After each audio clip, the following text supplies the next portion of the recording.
खैर उन्होंने कौन सी आगे फिजिक्स पढ़नी है।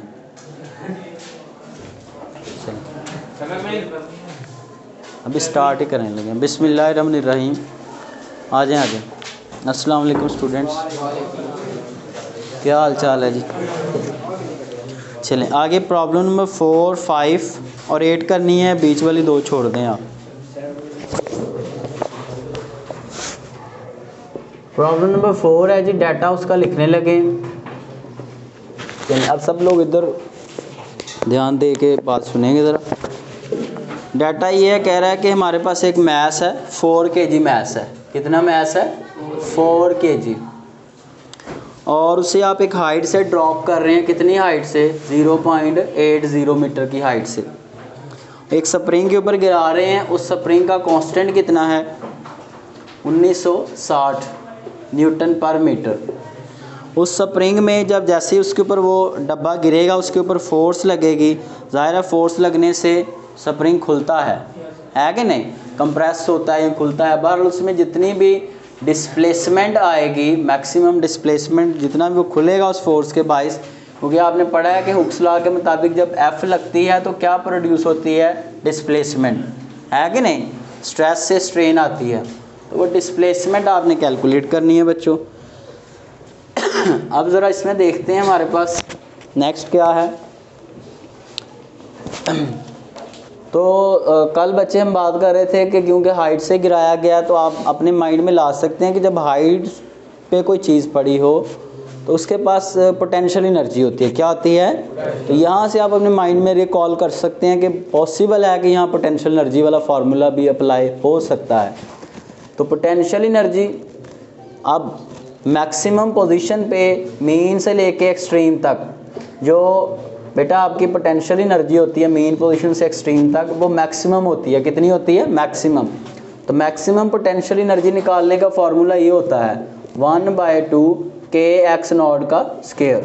समझ आ रही है कि नहीं? अच्छा, पोटेंशियल एनर्जी बजाते खुद किसके इक्वल होती है? mgh के इक्वल होती है। किसके इक्वल होती है? mgh।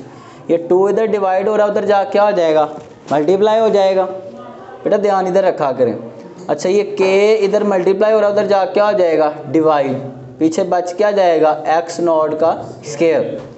m हमारे पास 4 kg है, g हमारे पास 9.8 है, h हमारे पास कितना है बच्चों? 0.80 है, और उसके बाद आगे क्या आ रहा है? 2। ऐसे ही है। नीचे k कितना है? 1960 और x0 का स्क्वायर। अब ज़रा ये सारे को मल्टीप्लाई करें, फिर आप इससे डिवाइड करें, फिर उसका आप क्या लेंगे? दोनों साइडों पे जज़र ले लेंगे। इसका सारे का जो भी जवाब आएगा उस जवाब का आपने अंडर रूट ले लेना है, जज़र ले लेना है। तो बच्चों आपके पास आंसर क्या आ जाएगा? आंसर आ जाएगा जी 0.18। मैक्सिमम इतनी डिस्प्लेसमेंट तक आपका स्प्रिंग जो है वो खुलेगा। ये कह लें 0.032 है सर, वो जहाँ पे आंसर लिखा है। ठीक है, वो आप कर लेना 0.032, उसका अंडर रूट भी ले लें। आ गया। ठीक है जी। 0.1788। अच्छा, इसके बाद प्रॉब्लम नंबर 5 है, वेरी इंपॉर्टेंट बच्चों, पेपर में आ सकती है। प्रॉब्लम नंबर 5, डाटा हमारे पास स्टूडेंट्स क्या है इसका? डाटा कह रहा है सिंपल पेंडुलम है, एक सादा पेंडुलम है, उसकी जो लेंथ है वो कितनी है? 50 सेंटीमीटर। इस चैप्टर में से मेडिकल आता है या नॉर्मल? कुछ भी आ सकता है, मोस्टली वैसे न्यूमेरिकल भी आ सकता है। अच्छा, अब देखें ज़रा, हमारे पास आगे कह रहा है what will be it's frequency. बताएं इसकी फ्रीक्वेंसी कितनी होगी। वेयर, इसको पेंडुलम को जिस जगह पे रखा वहाँ जी की वैल्यू कितनी है? 9.8 मीटर पर सेकेंड स्क्वायर। सॉल्यूशन बच्चों, हम जानते हैं कि यहाँ पे फ्रीक्वेंसी निकालने के लिए तो हमारे पास कोई है नहीं सारी चीज़ें। हम पहले निकाल लेते हैं टाइम पीरियड, 2πL/g।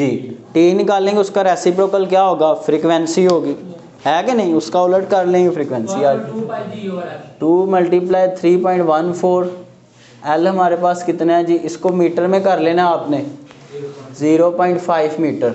100 से डिवाइड करेंगे ना, तो 0.5/g 9.8। पहले इन दोनों को डिवाइड करें, फिर इसका अंडर रूट लें। सर प्रॉब्लम नंबर 4 का 0.18 क्या है? 0.18 हाँ 0.18,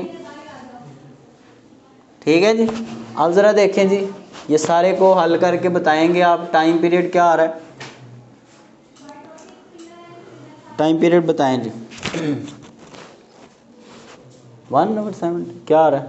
पहले इन दोनों को डिवाइड करें, जो भी इनका आंसर आए फिर उसका अंडर रूट लें। 148 और टाइम सेकंड। अच्छा, as we know frequency is equal to 1/t, तो 1/1.418 करें ज़रा दोनों को डिवाइड, क्या आता है जी, आएगा 0.70। फ्रीक्वेंसी का यूनिट क्या आता है, हर्ट्ज, ठीक है। क्योंकि आपके फर्स्ट ईयर में सेकंड ईयर में बच्चे जो प्रॉब्लम्स आती हैं पेपर में 3 नंबर की होती है, तो एग्जामिनर ये मद्देनज़र रखता है चीज़ के पेपर में बच्चे का टाइम जो है वो मैनेज हो जाए। लंबे लंबे प्रॉब्लम नहीं वो देता कि इतना लंबा कि जो आपसे हल ही ना हो, ठीक है, आप उसी पे 10 मिनट लगे रहें।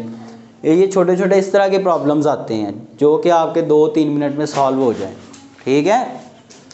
अच्छा, बहरहाल ये नहीं कि इम्पोर्टेंट है। प्रॉब्लम नंबर हमारे पास अब ये 6ठा और 7वां बड़े लेंथी हैं, इसलिए इनको मैं छुड़वा रहा हूँ। प्रॉब्लम नंबर 8 है हमारे पास। डाटा हमारे पास क्या है बच्चों, कह रहा फाइंड द एम्पलीट्यूड। क्या फाइंड करें, एम्पलीट्यूड फाइंड करें, फ्रीक्वेंसी फाइंड करें, पीरियड फाइंड करें, और क्या कह रहा है frequency period of an vibrating at the end of a spring if the equation for its position as a function of time is. देखें, स्प्रिंग वाइब्रेट करते करते जिस पॉइंट पर पहुंच चुका है ना, वहाँ पे इसकी जो डिस्प्लेसमेंट है वो ये है हमारे पास। कितनी डिस्प्लेसमेंट है, 0.25 cos π/8 इंटू टी। देखें, असल में ये है,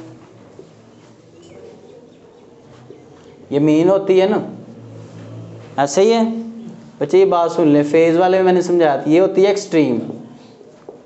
तो मैंने बताया था जब आप अपने मोशन को एक्सट्रीम से स्टार्ट करेंगे, कहाँ से स्टार्ट करेंगे, वहाँ डिस्प्लेसमेंट निकालते हुए कौन सा फंक्शन आएगा, कॉस। ये मैंने पीछे समझाया था। जब आप मीन से स्टार्ट करेंगे फिर फंक्शन आता है साइन। फेज़ वाले में याद है कि नहीं याद, भूल चुके हैं, नहीं याद हाफिज़। चल देखें ज़रा, मैंने तब ये एंगल उंगल भी लिखवाए थे उधर।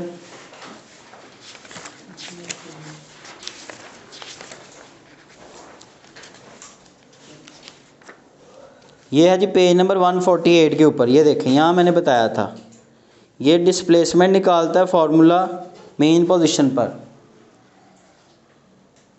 उसके बाद दूसरा था हमारे पास कॉज वाला, x is equal to x naught cos omega t. देख रहे हैं, ये मैंने लिखवाया था वहाँ पे। जब आप मीन से स्टार्ट लेते हैं फिर ये फार्मूला अप्लाई होता है, एक्सट्रीम से फिर कॉज आता है बीच में, बस ये फ़र्क है। ये मैंने बताया था π/2 से लाइट एंगल लग के सारा समझाया था तब, ठीक है। अब ज़रा देखें बच्चों, तो आप कॉज आ रहा है, इसका मतलब आप जो डिस्प्लेसमेंट स्टार्ट कर रहे हैं, यानी कि आप मोशन स्टार्ट कर रहे हैं, यहाँ से आगे को चल रहे हैं आप, ठीक है। तो यहाँ से लेकर यहाँ तक जहाँ आप पहुँच चुके हैं, जिस पॉइंट पर भी हैं, वहाँ तक आपकी डिस्प्लेसमेंट x है। वो जो डिस्प्लेसमेंट है वो एक्चुअली इसके इक्वल है, वो ये कह रहा है, ठीक है। कि आम फार्मूले में आपने वहाँ पे जो पढ़ा था उसमें ये था कि x is equal to x naught cos omega t, ये था ना।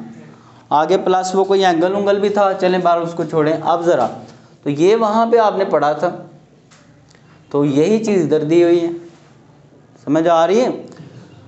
अच्छा, उसके बाद कहता है कि आप बताएं जी कि यहाँ से लेके यहाँ तक, नीचे उसने लिख दिया what is the displacement.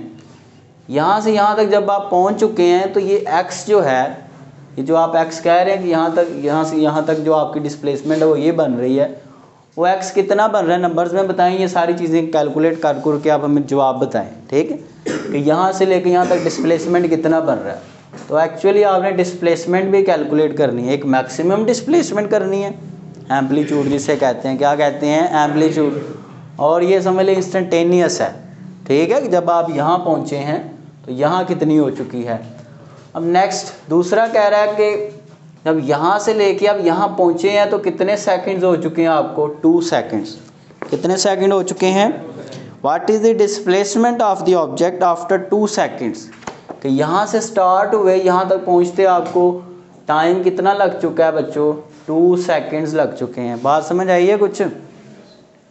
Solution थोड़ा सा लेंथी है लेकिन ध्यान से आप देखिएगा।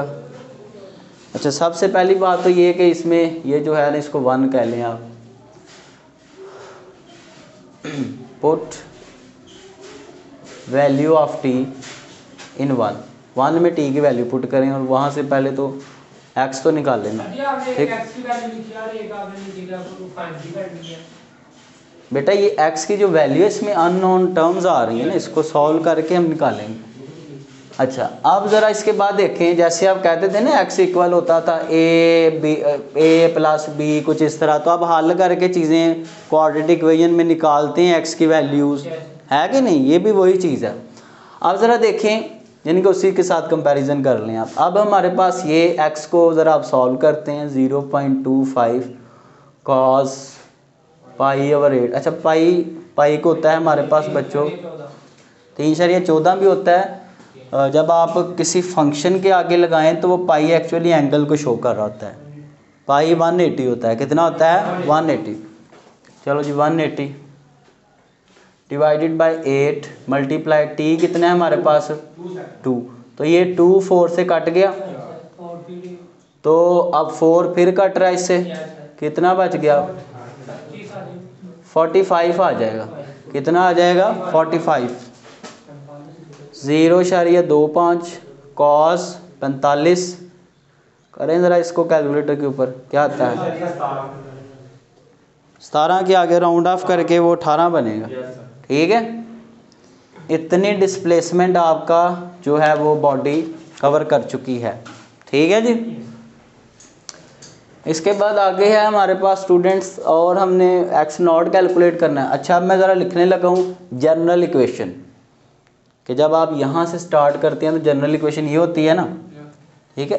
एस एक्स इसके भी इक्वल होता है, जनरल इसकी जो फॉर्मूला है कॉस ओमेगा टी, ठीक।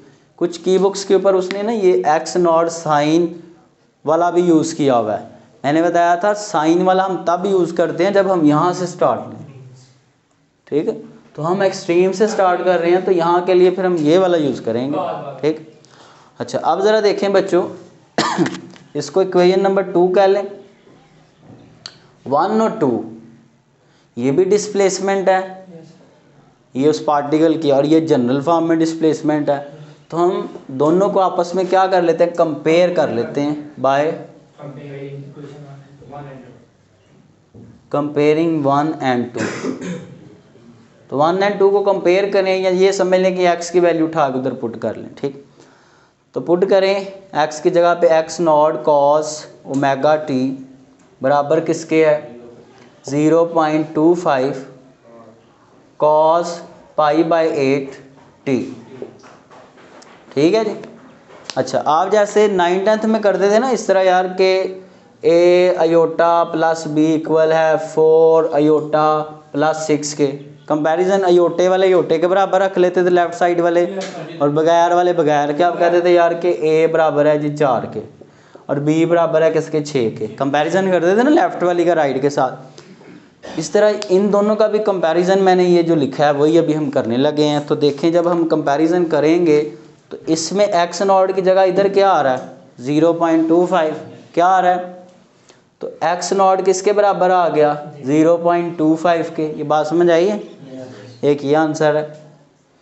अच्छा, और हमने क्या निकालना था इधर, वो टाइम पीरियड शेड्यूल निकालने थे, उसका भी इलाज कर लेते हैं। अच्छा, अब ज़रा देखें, कॉज भी आ रहा है, ये ओमेगा टी, ये दोनों आपस में इक्वल आ रहे हैं, है कि नहीं, ठीक है। ये वाला फैक्टर इस फैक्टर के इक्वल है, तो ओमेगा टी इक्वल है π/8 टी के, ठीक है जी। अच्छा, टी को आप टी से वैसे कैंसिल भी कर सकते हैं, चलें टी से कैंसिल कर लें हम, तो पीछे बच क्या गया ओमेगा। ओमेगा किसके इक्वल होता है? 2 पाई ओवर टी के इक्वल होता है।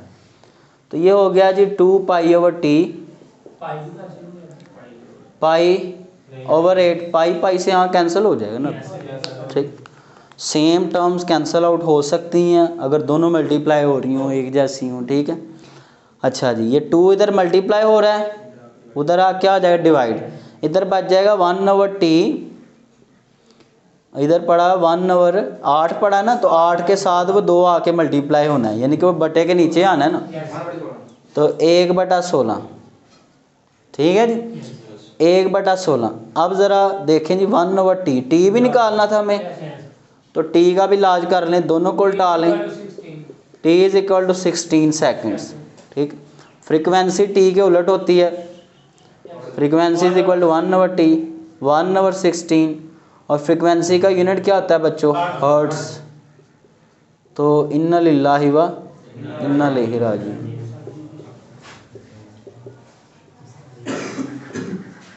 चलें कर लें इसको, शाबाश, बाद कीता जाएगा फर्स्ट टर्म के बाद। हाँ ये चलें, इसको बंद कर दें।